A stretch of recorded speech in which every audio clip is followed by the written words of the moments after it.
Hello বন্ধুরা, কেমন আছো সবাই? আশা করি তোমরা সবাই খুব ভালো সুস্থ আছো। তো আমার বস বলে যে সিনেমাটা আসতে চলেছে উইন্ডোজের, সেটা অনেক আগে রিলিজ হওয়ার কথা ছিল, কিন্তু মাঝখানে খাদান রিলিজ করলো। তারপরে আরও অন্যান্য সিনেমার মাঝখানে এই সিনেমাটাকে আর রিলিজ দেওয়া হয়নি। তো ফাইনালি আগামী 9th মে এটার বড় পর্দায় আসছে। এবং দীর্ঘ 22 বছর পর রাখি গুলজার এই সিনেমাতে, মানে কোনো বাংলা সিনেমাতে বলো, কাজ করতে চলেছে বড় পর্দাতে। তো আমার বস এটার অফিসিয়াল টিজারটা দেখলাম, এবং টিজারটা দেখে আমি একটা কথাই বলবো যে উইন্ডোজ প্রত্যেকবার নতুন কিছু সোশ্যাল ইস্যু নিয়ে আমাদের সামনে আসে। এবারও একটা সোশ্যাল ইস্যু নিয়ে এসছে, যেখানে আমরা দেখতে পাচ্ছি শিবুদা যে ক্যারেক্টারটা প্লে করছে এবং তার মার চরিত্রে রাখি গুলজার, যে শিবুদা বাড়িতে তার মাকে প্রচণ্ড কেয়ার করে। সে একদম ভদ্র একটা ছেলে, শান্তশিষ্ট একটা ছেলে, মার খুব কেয়ার নেয়, মার খুব যত্ন করে।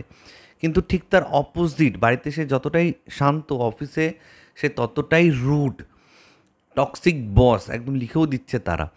এবং এই টক্সিক বসের কালচারটা আমরা চারপাশে প্রচুর দেখতে পাই। এবং শিবুদা এখানে যে টক্সিক বসের ক্যারেক্টারটা যখন প্লে করছে, সত্যি এতটাই রুড হয়ে যাচ্ছে, মানে মনে হচ্ছিলো যে, মানে কি বলবো আর কি, এরকম বস যদি আমার থাকতো আমি তো চাকরি বাকরি ছেড়ে চলে যাবো আর কি। এরকম একটা করছিল, খুবই অরিজিনাল লাগছিল। তো এখানে রাখি গুলজার রয়েছে, শিবুদা রয়েছে, এবং বাদবাকি যে কাস্টিং রয়েছে তাদের একদম অল্প অল্প করে দেখানো হয়েছে। সুরাসিনী রয়েছে, শ্রাবন্তী রয়েছে, গৌরব রয়েছে, সাবিত্রী, কাঞ্চন মল্লিক সহ আরও অনেকে রয়েছে।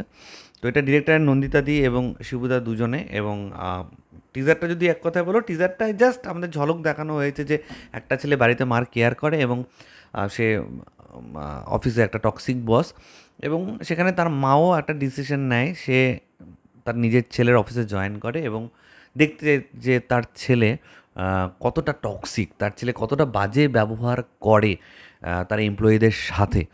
এবং সেই যখন নিজের মা যখন এমপ্লয়ি হিসেবে আসে, সে তার মার সাথেও সেটা করবে, নাকি সে নিজেকে চেঞ্জ করবে, এই নিয়ে হয়তো পুরো গল্পটা হবে। তো বিভিন্ন জায়গায় বিভিন্ন অ্যাওয়ার্ড ট্যাওয়ার্ড পেয়েছে দেখলাম, টিজারের শুরুতে আমাদেরকে দেখানো হয়েছে। তো ওভারঅল ঠিকই আছে টিজারটা, মানে অতটাও মানে বাহ কি দেখলাম এই ব্যাপারটা নেই। এবং একটু সিরিয়াল মার্কা যে ন্যাকা ন্যাকা একটা ভাব, এটা তো রয়েইছে, এটাকে অস্বীকার করা যাবে না।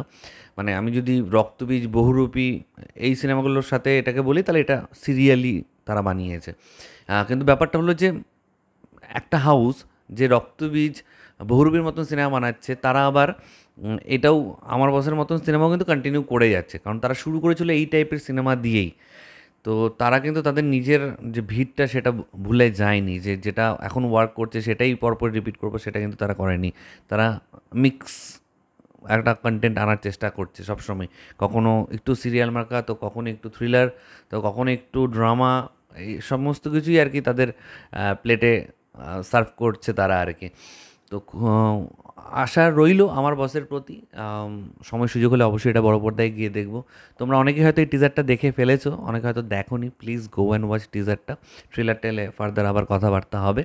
তো এটাই তোমাদের সাথে শেয়ার করেছো, তোমাদের কার কি মতামত প্লিজ নিচে কমেন্ট করে জানাও। আর আমার ভিডিওটা ভালো লেগে থাকলে লাইক কমেন্ট শেয়ার করতে একদম ভুলবে না। চ্যানেলটাকে যারা প্রথমবার দেখছো, নিচে যে রেড সাবস্ক্রাইব বাটনটা আছে সেখানে ক্লিক করে নাও, পাশে একটা বেল আইকন আছে সেখানে ক্লিক করে আলোচনা ক্লিক করে নাও। ঠিক আছে বন্ধুরা, ভালো থেকো সবাই, সাবধানে থেকো সবাই, love you all, take care.